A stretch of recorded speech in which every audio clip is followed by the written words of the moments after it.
Welcome to MontagsRadioCommunique. I'm Montag. Thank you so very much for listening and downloading. This is episode number 1. Topic for this episode is the JFK Assassination. I'll be honest, I'm a very amateur broadcaster. I don't have any radio training per se. I can't tell you necessarily how this show is going to work in terms of its format. As this is the first episode, it's more of a feeling out process and finding how much of my own content I want to put in versus outside content. Most of the clips contained herein come from Conspiracy Central, archive.org, YouTube, and a variety of other sites and boards. I chose this topic for my first podcast because I felt I didn't want to dive into something current right away, and I thought that it was a subject on which I had a pretty good handle on a lot of information. I've been following the Kennedy assassination conspiracy, quote-unquote, for 17 years, 20 years. The genesis of this podcast came from purchasing 3 books and reading them in the span of less than a week. The 3 books are excerpted and read by myself throughout the podcast. I would like to thank 19 The Truth 84 from Conspiracy Central and the YouTube channel SPREADTHISINFO. I don't have the equipment to be able to take phone calls, and at the moment I don't know if I'm ready to do a live broadcast. What I began with in doing this podcast was going through my entire library of JFK Assassination MP3s and videos. And once that was complete, it was a process of doing some more fishing on the internet and finding a bunch of more stuff and going through that. I decided for this podcast that I would try to present a 360-degree panorama view of the assassination in terms of not coming necessarily from one particular angle or a few particular angles, but covering just about every facet and every view on those facets in the assassination. Obviously, the podcast grew much larger than I had originally intended. I was hoping for 3 hours. It's ended up being almost 8. However, if you're like me, I think you'll come away with at least a few new observations or thoughts and many new pieces of information. This podcast is not a great introduction for a novice in the JFK assassination research field. I'm coming from the perspective of someone who at least knows a few things about the assassination and most likely has seen Oliver Stone's film JFK, or at least a few JFK documentaries.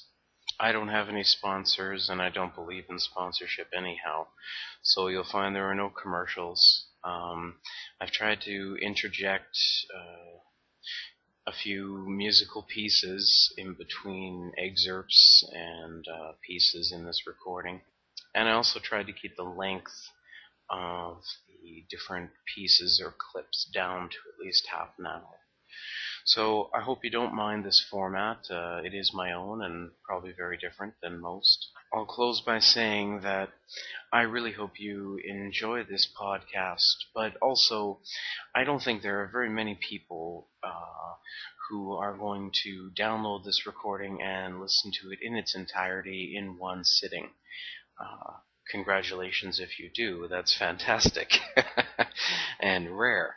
I would look at this podcast more like a book in terms of you pick it up, you put it down, you pick it up, you put it down, and you get through it in chapters or segments or such. And you might want to stop and do searching anyhow on the internet, because nothing's better than finding things out for yourself rather than taking my word or my clips and recordings as the truth or gospel. First, let's get into an examination of many different topics, many different ideas, many different thoughts on the JFK assassination. Next, we'll be hearing some theories and thoughts from Joan Mellon, excerpts from her lecture of her book, A Farewell to Justice, on the Jim Garrison investigation. After his suspect Clay Shaw was acquitted, and Clay Shaw was the man whom the new evidence reveals was a CIA operative guilty of participating in the implementation of the murder of President Kennedy, Garrison was asked how he imagined he could convict someone of conspiracy in the murder of President Kennedy in a Louisiana state court. Garrison said, "I guess I thought I was living in the country I was born in." It's my belief that the present state of our political culture is a direct result of the fact that those responsible for the murder of President Kennedy have never been brought to justice. To sum up, A Farewell to Justice suggests that the clandestine service of the CIA not only covered up the truth about the Kennedy assassination, that's easy to demonstrate from the 4 million documents now residing at the National Archives, but organized the event itself. That the CIA escaped without penalty, this extraordinary fact has been integrated over these 42 years into the body politic. It has produced a political culture where the unthinkable has become accepted practice. Meaningful freedom of the press has fallen into serious jeopardy. A Gallup poll on the 40th anniversary of the Kennedy assassination in 2003 found that twice as many people believed that the CIA was implicated in the assassination as there were who accepted the official fiction that Oswald had acted alone. After the death of President Kennedy, ex-President Harry S. Truman, under whose watch the CIA was created in 1947, wrote on the front page of the Washington Post that the CIA had been running a shadow government, becoming operational. Truman declared that the CIA was in urgent need of correction. Brazenly, Alan Dulles at one point even told a reporter, Alan Dulles, of course, was Director of Central Intelligence, even told a reporter to think of the CIA as, quote, the State Department for unfriendly countries. The rubber stamping of the Warren Report by the press in 1964 seems to mark the moment when the mainstream press became embedded in official versions of events. Oswald was an FBI informant, Garrison learned from Louisiana Representative Hale Boggs, a member of the Warren Commission. At the 1st District Police Station, where Oswald was taken after he was arrested for a disturbance when he was handing out his pro-Castro leaflets. And by the way, the documents reveal that the Fair Play for Cuba, which Oswald supposedly represented, was heavily infiltrated by CIA. Those documents are all available at the archives. Oswald requested of Lieutenant Francis Martello of the New Orleans Police that Martello call the FBI field office. "Call the FBI," Oswald ordered Martello imperiously. "Tell them you have Lee Oswald in custody." Oswald asked that Special Agent Warren DeBruys come down to see him. Obviously, Oswald was someone the New Orleans field office of the FBI knew well. The agent on duty that night, John Quigley, then asked a young clerk named William Walter, the person who took Martello's call, to check all the files, locked and unlocked, for what they had on Oswald. On one file jacket in the locked filing cabinet of the special agent in charge, where security files were kept, were 2 names, Lee Oswald and Warren DeBruys. To this day, Mr. DeBruys denies that he ever knew Oswald, and he's testified as such to many committees. Garrison began by exploring Oswald's government connections. He indicted Clay Shaw for participating in the conspiracy without having our government records released under the JFK Act. And by the way, I want to say again about the JFK Act, an extraordinary development we're not likely to witness anytime soon again. And these records show that Shaw was a CIA operative, and we have to thank Oliver Stone, because as a result of his film, People wrote to Congress and said, if this isn't true, if what Oliver Stone said in this film isn't true, open the records. And at that moment in 1992, they did. It wouldn't today.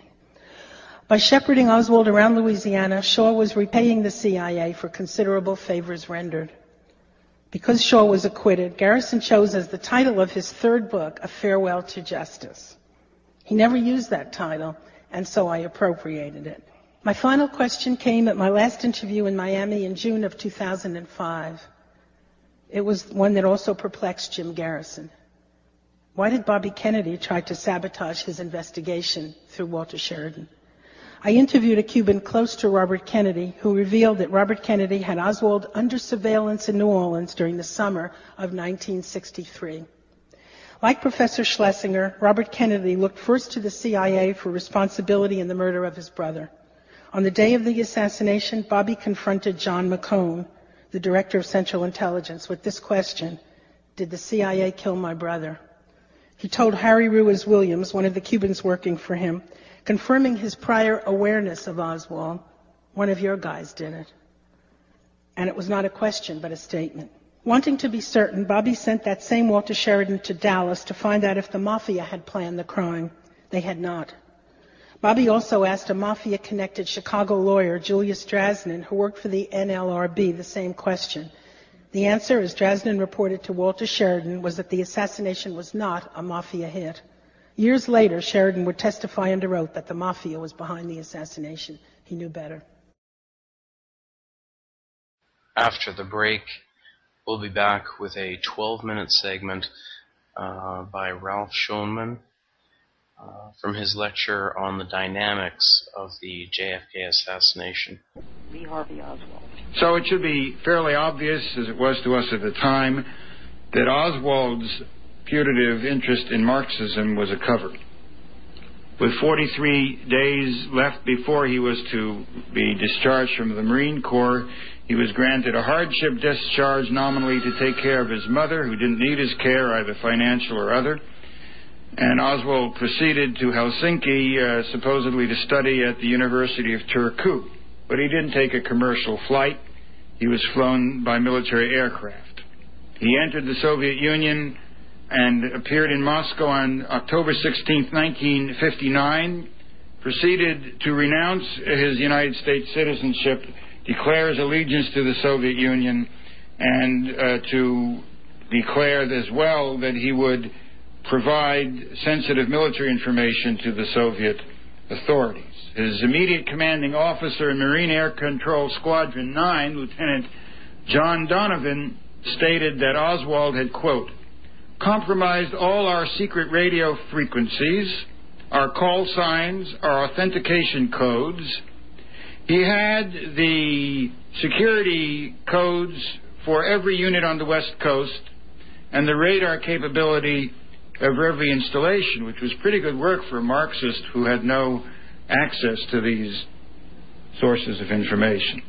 Donovan said, quote, Oswald had access to the location of all bases on the West Coast, radio frequencies for all squadrons, all tactical call signs, the relative strength of all squadrons, the number and type of aircraft in squadrons, the commanding officers, the code for entering and exiting the air defense identification zone, the range of our radar and of surrounding units radio and radar. He knew the MPS-16 height finder gear and the TPX-1, which is used to transfer radar and radio signals from base to base. So we are told that Oswald handed over this sensitive military information,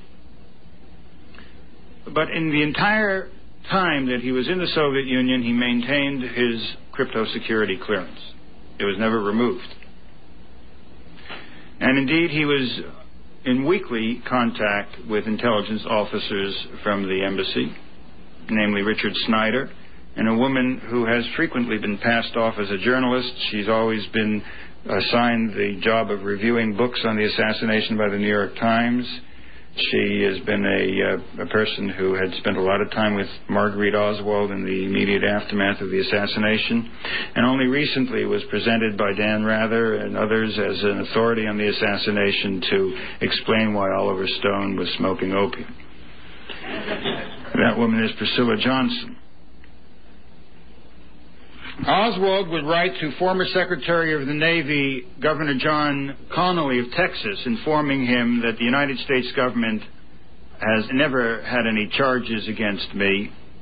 I have always had the full sanction of the U.S. Embassy in Moscow. Perhaps that's why Oswald's so-called defection was monitored by the Director of Naval Intelligence, by synch, by the Central Intelligence Agency, FBI, and particularly by CAS, the CIA agency in Japan in charge of U-2 spy operations. And perhaps that's why Gary Powers was of the view that when his U-2 plane was shot down over the Soviet Union, that he was in fact shocked that military intelligence intended that the U-2 flight would be shot down. And as you may be aware, the shooting down of Gary Powers and his U-2 was the basis for the canceling of the summit meeting between Eisenhower and Khrushchev at the time. It was only when U-2 flights became otiose because of overhead spying through satellites that Oswald decided that he wanted to come home. And he shows up at the U.S. Embassy, and he says, I changed my mind, and so, being generous by nature, the United States State Department financed his return and that of his wife. And when he arrived in the United States, he wasn't met by any of the intelligence agencies, no. He wasn't debriefed, let alone arrested. We're told that he was met by a man named Spas T. Rakin of the Travelers' Aid Society.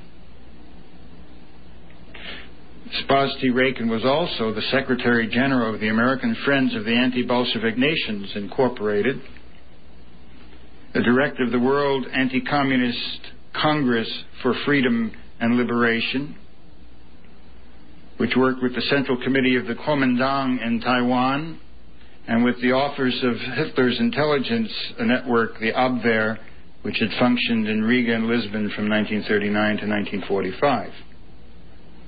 Spas T. Rakin was also associated with an organization called Centre Mondial Commercial and the Permanent Industrial Expositions, Permindex, of L.M. Bloomfield, of Division 5 of the FBI, which was functioning in Montreal.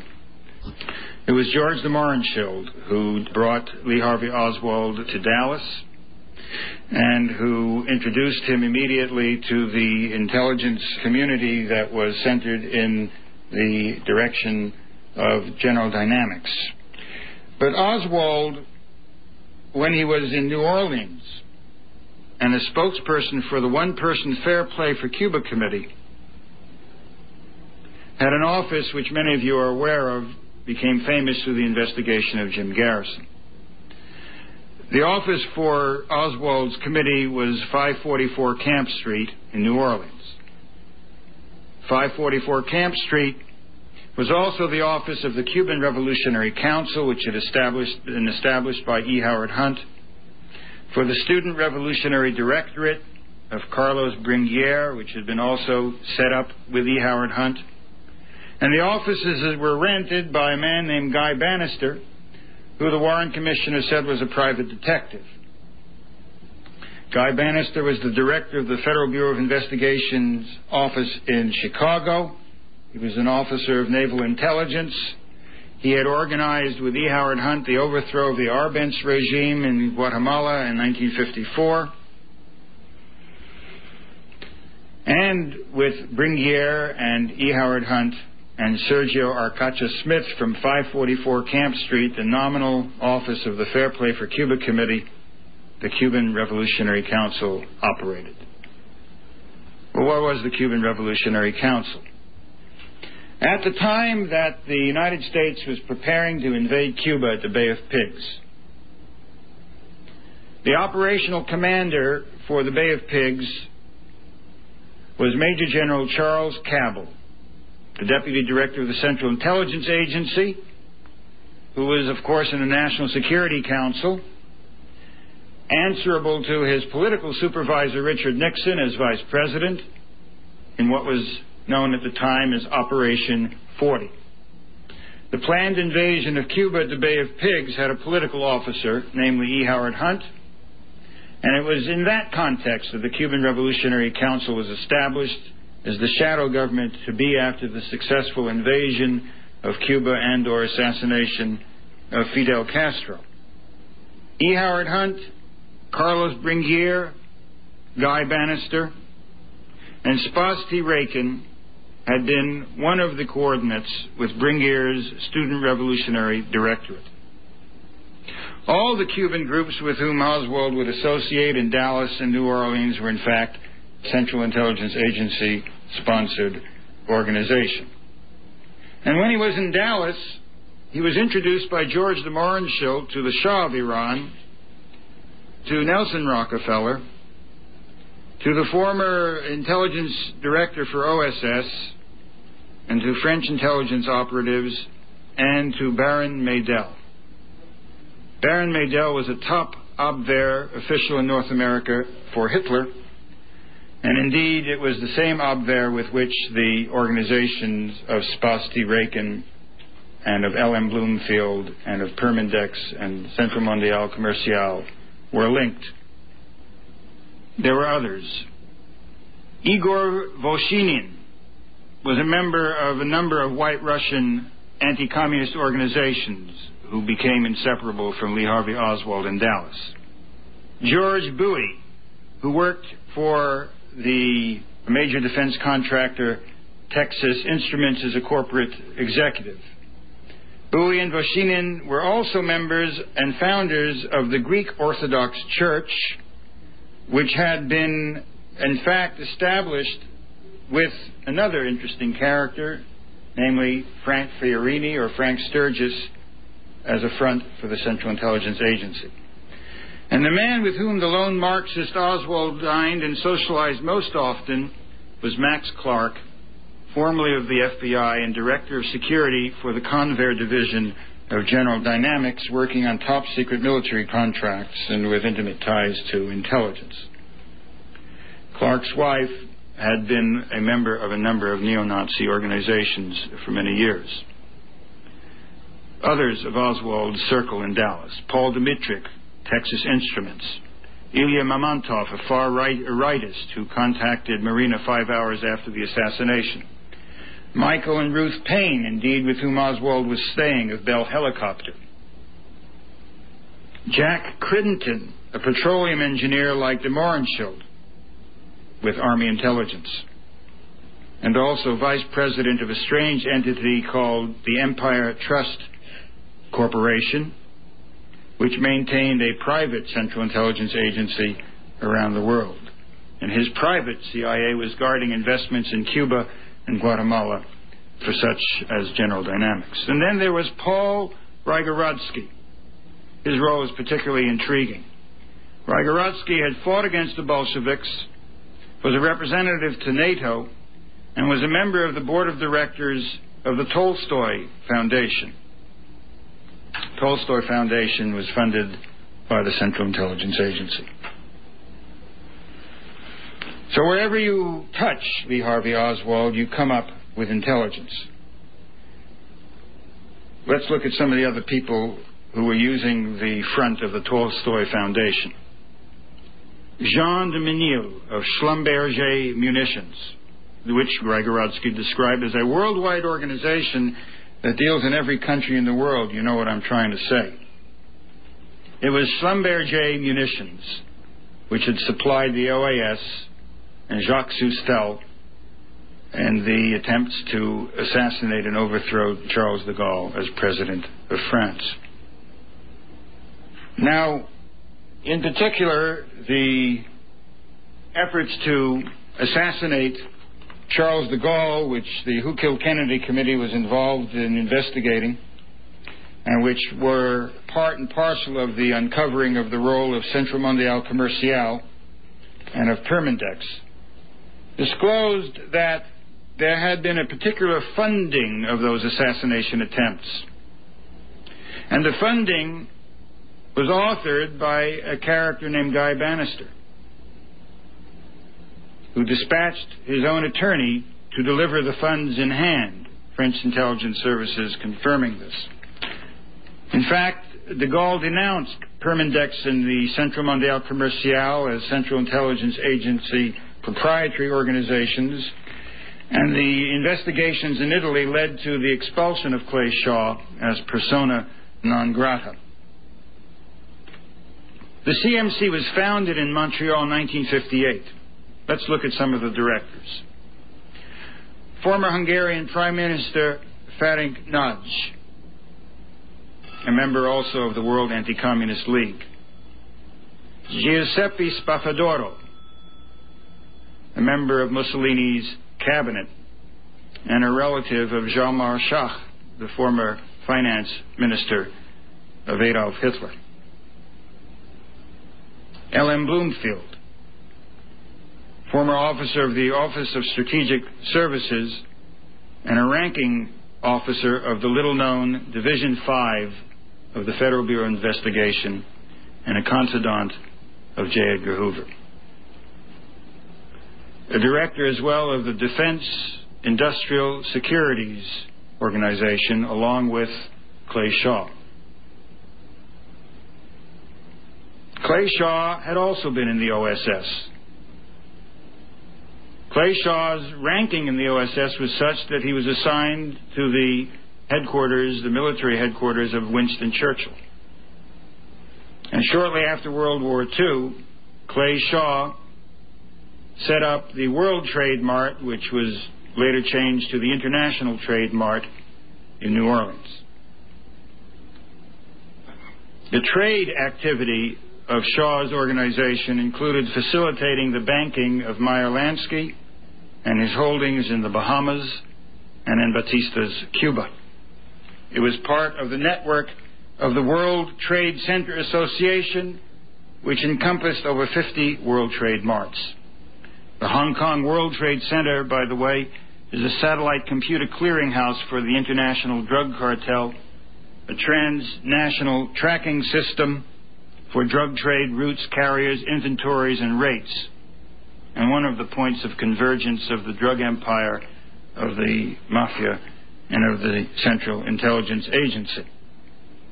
These were the funding sources for the attempts to assassinate Charles de Gaulle, and these were the command operations for the Cuban Revolutionary Council and for the Student Directorate at 544 Camp Street in New Orleans. Who were some of the others who were operating out of 544 Camp Street? David Ferry, a Central Intelligence Agency pilot, and a pilot for Carlos Marcello of the mob. A man named Jack Ruby. Carlos Bringuier, Ernesto Rodriguez, Ortiz Peña, and Ronald Kerr, all of the Cuban Revolutionary Council of E. Howard Hunt. And one of the people, oddly enough, who had visited and spent time with them was none other than Madame No Din Nu, whose brother would be assassinated in Saigon shortly before the assassination of John Kennedy. Welcome back. And now some thoughts from Jim Fetzer on Coast to Coast AM with George Noory.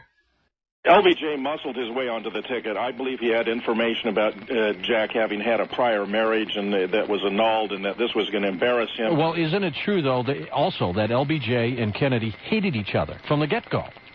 Well, they weren't great friends, that's for sure. And, of course, the Kennedys thought very little of Lyndon and his excessively folksy Texan ways. But the fact is that Lyndon told Claire Booth Luce, for example, early on, that he thought this was his only shot at becoming president, that he had looked it up, and 1/4 of past presidents had not survived their terms in office. So he came in a calculating way, George. Okay, well, of course, what's wrong with his folksy approach? I mean, I kind of sometimes find that refreshing. Well, it can be, but, Lyndon was some people regard Lyndon as a rather crude fellow when he'd show his surgery scars in public, when he grabbed these beagles up by the ears and all that. I mean, he was a fascinating guy, George, I must say. Lyndon Johnson appears to me have been the most fascinating character ever astride the American political stage because he had so many strengths, both for good and for evil. But you know, James, if the public, if we had the kind of media then as we do today, with the way Kennedy was cavorting around with Marilyn Monroe and other women, they would have destroyed him at that point. George, I'm quite convinced that a lot of these reports about Jack's sexual promiscuity are grossly exaggerated, and I have more than one reason for that. One is that he had a physical problem with his back. He had a condition known as an unstable back. He wore a brace practically every day of his life. He was wearing a brace when he was in the limousine in Dealey Plaza. This disgusting book, The Dark Side of Camelot, suggests that because he was wearing the brace because he had been fooling around with a couple secretaries known as Fiddle and Faddle. No, he had a disease, didn't he? This is completely ridiculous. He'd also aggravated his back in World War II when he saved one of his men by swimming for miles and miles and miles after his PT-109 was sunk.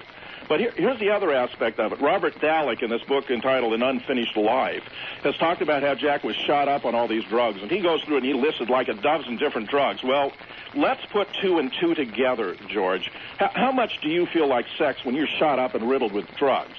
Plus, if you had a bad back like Jack's, listen, you might have occasion for a dalliance with Marilyn Monroe, but believe me, you're not doing a lot of sexual acrobatics. And here's something else which underlines a point I think extremely important. Angie Dickinson said that her affair with Jack Kennedy was the greatest 30 seconds of her life. Yeah, but it was an affair nonetheless. No, the point, George, is Jack does not appear to have been a sexual athlete. If he's going to come in 30 seconds, fella, he's not a kind of guy who's getting around all that much and getting all that much. And I'll tell you something else. Lyndon said, and I'm convinced it's true, that he'd had more women by accident than Jack Kennedy had on purpose. Okay, but my point is that Kennedy was not a Boy Scout. Jack Ruby hated Jack Kennedy. Madeline Duncan Brown was there a couple of weeks before the motorcade, and Jack came over to the table where she sat with some friends waving a piece of paper, and he said to them, "I'll bet you don't know what we got here." And they looked at one another and turned to Jack and said, "Okay, Jack, we'll bite. What do you got there?" And he said, "It's the motorcade route that son of a bitch is going to take when he comes to Dallas."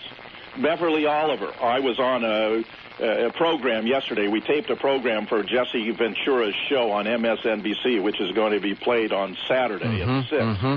And she told me then, she repeated to me and to Jesse a story that I had heard from her before and that she writes about in her book of meeting Jack Ruby in his club, because Beverly sang at an adjacent club, and being introduced by Jack Ruby to his friend Lee Oswald of the CIA. Some group decides, we got to get this guy out of here. Why do you think that? It's not quite as explicit as that, but there are many groups who are very upset with Jack Kennedy. He has antagonized Southerners because he has sought to integrate all-white universities in the South and even nationalize the National Guard, federalize the National Guard to do it. He has, of course, upset a lot of Protestants because he's Catholic, and they're apprehensive that the Pope is going to be running the country. These are all in the background, George. Okay. These are all issues he was fighting with as he, worked his way through his election and then became his early presidency. Now, lots of things are going on. Jack Kennedy is proposing to cut the oil depletion allowance that these wealthy Texas oil men consider to be akin to their divine right, which, of course, is an enormous tax write-off they get for pumping oil out of the ground on the creative argument that by pumping oil out of the ground, since oil is a finite resource, they're putting themselves out of business. Right. Well, if you look around, George, you see they aren't out of business yet, but they do seem to be launching wars in order to extend their reach into new fields such as Iraq. Now, that's one consideration. Another is that Jack Kennedy has alarmed and upset the banking and financing industry by a decision to either circumvent or reform the Federal Reserve System. I recall as a Marine Corps officer having in my hand a United States note. It said on it, instead of Federal Reserve note, it said United States note, and it had a red embossed imprint. And at dinner last night, Beverly Oliver actually had 2 copies of those bills. She showed them to Jesse and me as we were dining. And it had exactly as I recalled, United States note and that red embossed imprint. Now, that was going to cost these bankers and financiers rather large sums of money, George, because we pay this bank. It's actually it's a central bank. It's a private bank, even though it's called the Federal Reserve. A lot of people really thought it was part of the U.S. government. It's not. You're right, George. It's not. And Americans just, we get baffled by names that are used that are grossly deceptive, like calling this piece of legislation that scuttles major provisions of the Bill of Rights, the U.S. Patriot Act. Yeah. See, you call it by a name and it deceives people. It's a typical kind of propagandistic technique. Now, returning to the core issues you're raising, he also, of course, had alarmed the CIA by after discovering how he'd been systematically misled by them in relation to the Bay of Pigs. Sure. Including this, George, and I don't think most Americans have any idea, including the fact that they had discovered, the CIA had discovered the Soviets already knew the date of the attack and told Castro. They knew that, but they did not tell Jack, which means this, they were committing an act of treason right there. I mean, if any acts are treasonous, this is a prime example, because here you have the commander-in-chief not even knowing that the forces or the operation he's allowing to go forth is being done under circumstances that are almost certain to guarantee its failure. In fact, it seems very obvious in retrospect that this little ragtag band didn't have a realistic prospect of prevailing over Castro, that the statements they were giving to Jack about a popular uprising against this extremely popular leader just weren't going to take place, and even their assurances that if they were unable to win outright, that they'd disappear into the mountains to conduct guerrilla warfare were ridiculous, because these guys weren't trained to conduct guerrilla warfare, and they were landed in a swamp. That whole exercise was doomed from the get-go. It was a fiasco, and I think deliberately it was a bait-and-switch, George. The idea was this young, inexperienced president was supposed to confront the unpalatable choice between having this miserably failed expedition take place on his watch, or send in the Marines. They expected he was going to send in the Marines. Well, that's what they wanted. I think the CIA and others wanted a full-scale invasion of Cuba at the time. Did they not? That's absolutely right, and that became tremendously important. For example, the mob had been running the biggest money laundering operation in the Western Hemisphere out of Havana.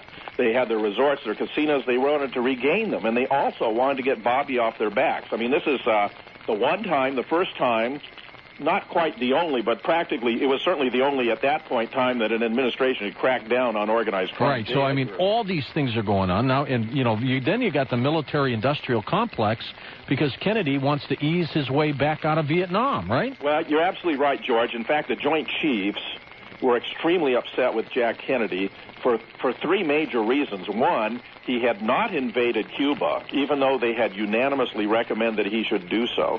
Number two, he'd gone ahead and signed an above-ground test ban treaty with the Soviet Union against their unanimous opposition, and now he was pulling our forces out of Vietnam. And, however much the historians continue to debate it, there seems in more and more evidence that was exactly what he's going to do. In the 1988 edition of his book, author William Manchester, who wrote that huge work on the death of the president with the concurrence and help of the family, wrote how Kennedy had inherited a small U.S. commitment to South Vietnam, but after much waffling, he realized it was failing, and he was cutting American losses.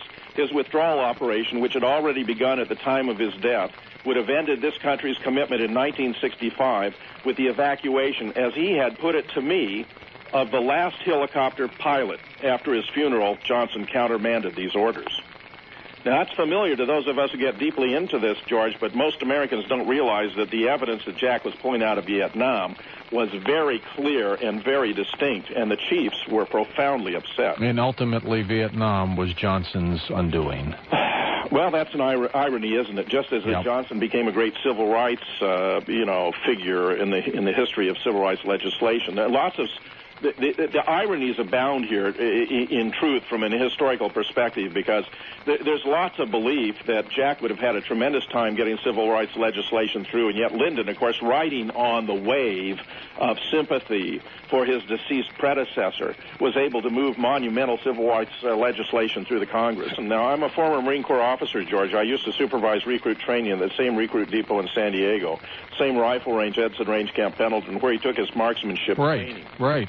Now, he was, in fact, a mediocre marksman. He scored .212 when he was a recruit, and that's the time when practically every enlisted man fires best because he's under the most intense training. This is out at 250 points. where you have 5 different combinations of position and distance. But the next year, in 1958, he didn't qualify at all, which is extraordinary because every Marine is required to qualify every single year. And I believe the only reason for that is because he was given an exemption since he was taking special language training in Russian, I'm very confident, probably at Monterey.